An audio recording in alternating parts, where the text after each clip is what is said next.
So fascinating, fire is. Mythologically represented in religion and worship, magic, sorcery, and rituals.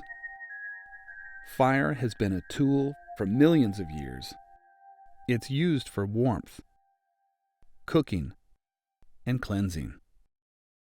Building a simple fire pit is common in backyards and campsites. It toasts up marshmallows very nicely. Fire always plays a part in sacrifices and executions of so-called evils, such as witch trials. We also use it in a positive manner, as a centerpiece of our gatherings. During the night, the embers dance in the sky with the twinkling stars, suggesting that maybe fire is the method of communication between the Earth and its brethren in distant galaxies. Got it?